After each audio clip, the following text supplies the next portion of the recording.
Hello friends welcome my channel. आज के আমি বানাবো পালং পুরি বানানোর জন্য দেখুন আমি পালংয়ের লুচি পরোটা আপনাদের বানিয়ে দেখিয়েছি। আমি পুরভরা পালং পুরি বানাবো, তো যার জন্য এখানে নিয়ে নিয়েছি আমি আটা, নিয়েছি ওটসের গুঁড়ো, নিয়েছি জোয়ান, নিয়েছি আমি গাওয়া ঘি।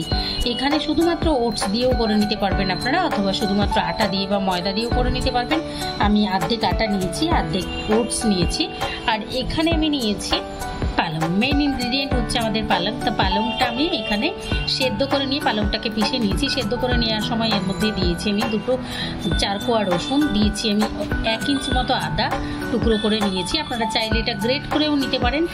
দিয়ে এটাকে আমি পিষে নিয়েছি। এর মধ্যে দুটো কাঁচা লঙ্কা দিয়েছি, দিয়ে সমস্তটা পিষে নেওয়ার পরে সেদ্ধ করে নিয়ে ঠান্ডা করে নিয়েছি, তারপর মিক্সিতে দিয়ে পিষে নিয়েছি। আপনারা চাইলে শিলে দিয়েও পিষে নিতে পারবেন। এখন আমি এটা নিয়ে নেব, এই আটার মধ্যে নিয়ে আমি এটাকে দিয়ে মেখে নেব। পুরোটা নিয়ে নিচ্ছি। আমি নিয়েছি শাকের পেস্টটা। এখানে আমি শাকটা কতটা নিয়েছি বলে দিচ্ছি আপনাদের। বাজারে যে 10 টাকার আটি পাওয়া যায় সেই আটিটাই আমি নিয়েছি। নিয়ে মোটা ডাঁটাগুলো কিন্তু আমি বাদ দিয়ে দিয়েছি বেছে নেওয়ার সময়। তারপরে খুব ভালোভাবে ধুয়ে নিয়ে এটাকে সেদ্ধ করে নিয়ে পেস্ট করে নিয়েছি। এখন আমি এটাকে মেখে নেব। এর মধ্যে আমি কিন্তু জল দিইনি, যতটা পেরেছি আমি শুকনো করে পিষিয়ে নিয়েছি এটাকে। আপনারা চাইলে কিন্তু পালং পাতা থেকে প্রচুর জল বেরোয়, যার জন্য এটাকে আমি ধুয়ে নিয়ে স্ট্রেনারের উপরে রেখেছিলাম। তারপরে আমি এটাকে সেদ্ধ করে নিয়েছি। আপনারা যদি একটু পাতলা করে পেস্ট করে থাকেন তাহলে পরে সেই ক্ষেত্রে জলটা লাগবে না একদমই। আমি দেখে নিচ্ছি এটা আমার জল লাগবে নাকি। আমি এটাকে মেখে নিচ্ছি, তারপরে যদি জল লাগে তাহলে আমরা জল অ্যাড করব।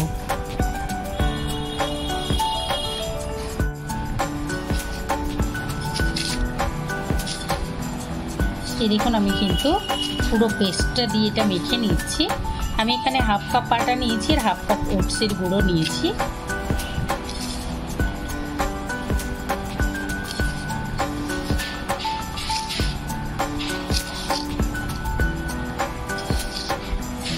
যদি আমার মনে হয় জল লাগবে তাহলে আমরা এখানে রুম টেম্পারেচারের জল যতটা লাগবে ততটা অ্যাড করব। এই ডোটা কিন্তু আমরা নরম করে মাখবো না, এটা রুটি পরোটার ডোয়ের মতোই মাখবো।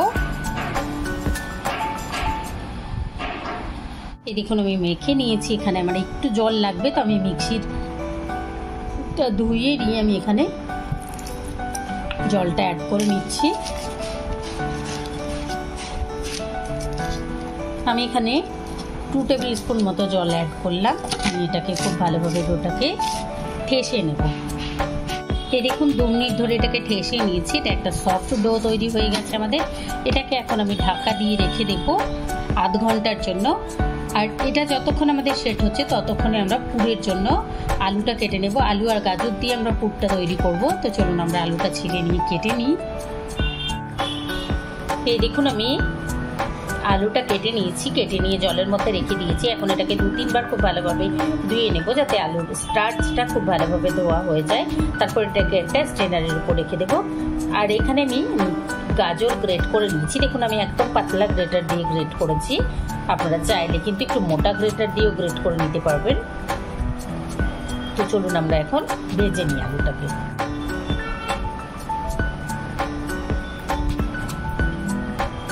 নিয়েছি আমি একটা কড়াই, গ্যাসের ফ্লেম অন করে নিয়েছি। কড়াইটা গরম হয়ে গেলে এর উপরে দেবো আমি সাদা তেল। সাদা তেল দিয়ে আমি আলুটা ভেজে নিচ্ছি। আপনারা চাইলে কিন্তু সর্ষের তেলেও ভেজে নিতে পারবেন। কড়াই গরম হয়ে গেছে, তো আমি নিয়ে নিয়েছি সাদা তেল। এখন এর মধ্যে আমি ফোড়নে দিয়ে দেবো একটুখানি চিলি ফ্লেক্স, গোটা জিরে, আর দিয়ে দেবো আমি কারি পাতা। দিয়ে দিয়েছি আমি গোটা জিরে, চিলি ফ্লেক্স, আর দিয়ে দিচ্ছি আমি কয়েকটা কারি পাতা। কারি পাতাটা দিলে গন্ধটা খুব ভালো আসে, যার জন্য আমি দিচ্ছি। আপনাদের কাছে থাকলে দেবেন, না থাকলে না দেবেন, নিজের ইচ্ছের উপর ডিপেন্ড করে এটা। তো আমি দিয়ে দিলাম এটা। দেখুন কারি পাতাটা দিয়ে দেওয়ার পরে একটা খুব সুন্দর স্মেল বেরিয়েছে। এখন আমি দিয়ে দেব আলুটা।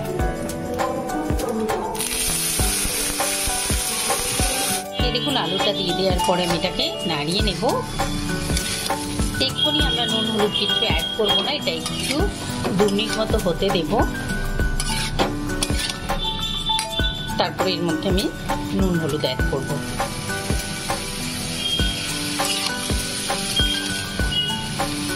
দেখুন 2-3 মিনিট নাড়িয়ে নেওয়ার পরে এর মধ্যে আমি দিয়ে দিয়েছি হলুদ গুঁড়োটা। আর এর মধ্যে আমি হলুদ গুঁড়োটার সঙ্গে সঙ্গে দিয়ে দিচ্ছি আমি নুনটা, পরিমাণ মতো নুন দিলাম। দিয়ে এটাকে এখন আমি নাড়িয়ে নেব। আর নুনটা দেওয়ার পরে কিন্তু একটুখানি এটা থেকে বেরোবে, একটুখানি এটাতে ময়েশ্চার রিলিজ করবে।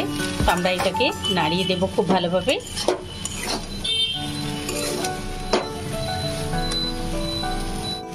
নুন হলুদটা দিয়ে দেওয়ার পরে এটাকে আমি 2 থেকে 3 মিনিট মতো ভেজে নিয়েছি, বারবার নাড়িয়ে নিয়েছি। এখন আমি এর মধ্যে দিয়ে দিচ্ছি কাঁচা লঙ্কা কুচি। এই কাঁচা লঙ্কা কুচিটা পরে দেওয়ার জন্য, এটা মুখে পড়বে যখন ঝাল ঝাল লাগবে, খুব ভালো লাগবে, যার জন্য এই সময় দিলাম আমি। আর দেবো আমি গাজরটা। গাজরটা যেহেতু একদম পাতলা করে গ্রেট করে নিয়েছি, তো আরো 2 মিনিট পরে আমি গাজরটা অ্যাড করবো। এখন এটাকে আমি মিলিয়ে নিচ্ছি আর আরো 2 মিনিট ভেজে নিই। 3 মিনিট এটাকে ভেজে নিয়েছি আর আলুটা কিন্তু খুব সুন্দর সেদ্ধ হয়ে এসছে। এটা 10% মতো সেদ্ধ হতে বাকি আছে। এখন আমি দিয়ে দিচ্ছি গাজরটা। গাজরটা আমরা এই সময় দিচ্ছি এই জন্যই যে গাজরটা তাহলে একটুখানি থাকবে, একদম পুরো সেদ্ধ হয়ে যাবে না। আর গাজরটা একদম নরম আছে, দিতেই হয়ে যাবে। তো এটার একটা মিষ্টি মিষ্টি থেকে যাবে, স্বাদ থেকে যাবে, যার জন্য এই সময় দিলাম। দিয়ে এটাকে আমি এখন আরো 1-1.5 মিনিট মতো নাড়িয়ে নেব। গাজরটা দিয়ে আমি 1 মিনিট নাড়িয়ে নিয়েছি। এখন আমি এর মধ্যে দিয়ে দিচ্ছি একটুখানি সবজি মশলা। আপনারা চাইলে দিতে পারেন অথবা নাও দিতে পারেন। সবজি মশলা ছাড়াও কিন্তু এরকম ভাবে আলু ভাজা করে নিই, পুরটা আমাদের রেডি করে নিতে পারি। আর এই পুরটা খেতে খুবই সুন্দর হয়। তো আমি এখন এর মধ্যে মিলিয়ে দিচ্ছি 1/2 টিস্পুন সবজি মশলা। এই দেখুন সবজি মশলা দেওয়ার পরে 2 মিনিট হয়ে গেছে, আমাদের পুরটা রেডি হয়ে গেছে। তো এখন আমি গ্যাসের ফ্লেম অফ করে এটাকে নামিয়ে রেখে দেবো। এই দেখুন পুরটা আমি কড়াই থেকে নামিয়ে নিয়েছি একটা বোলের মধ্যে, তাহলে নিতে আমাদের সুবিধা হবে পুরটা ভরে নিতে। এখন চলুন আমরা পুরটা এক সাইডে রেখে দিয়ে ময়দাটা আবার একটু ঘেষে নিই।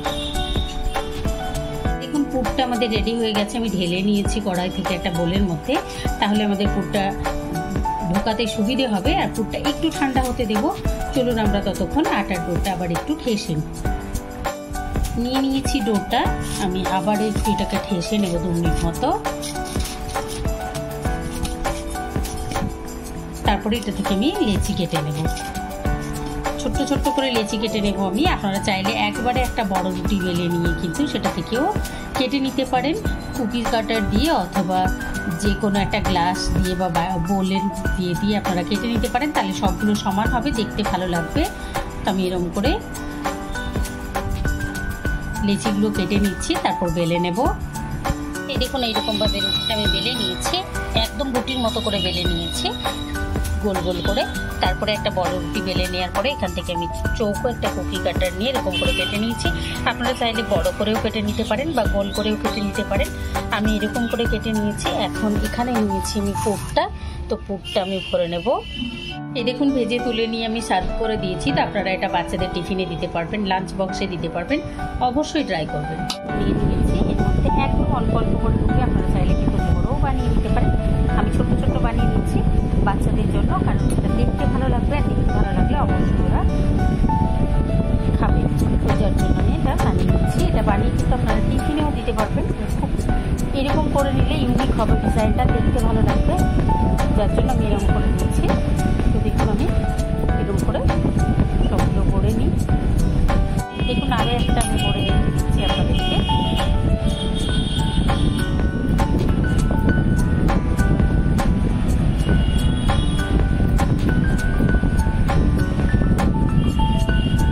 দেখুন এরকম ছোট ছোট মিনি সমস্যার শেপ দিলাম আমি এগুলোকে।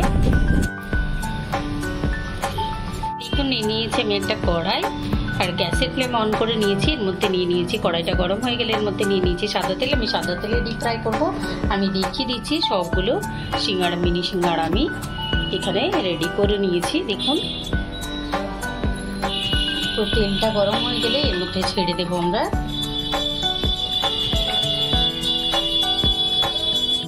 এই দেখুন তেলটা গরম হতে শুরু করেছে। তো এখন আমি দিয়ে দিচ্ছি এর মধ্যে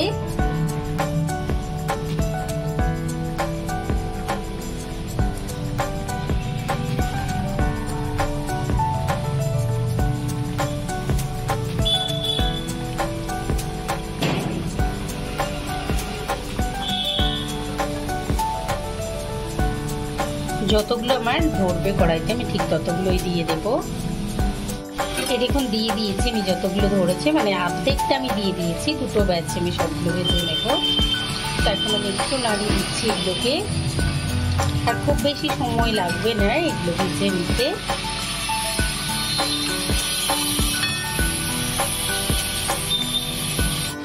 এই দেখুন সবগুলো আমার ভাজা হয়ে গেছে। তো আমি আরেকবার এগুলোকে উপর নিচ করে নিচ্ছি, করে নিয়ে এগুলোকে তুলে নিচ্ছি।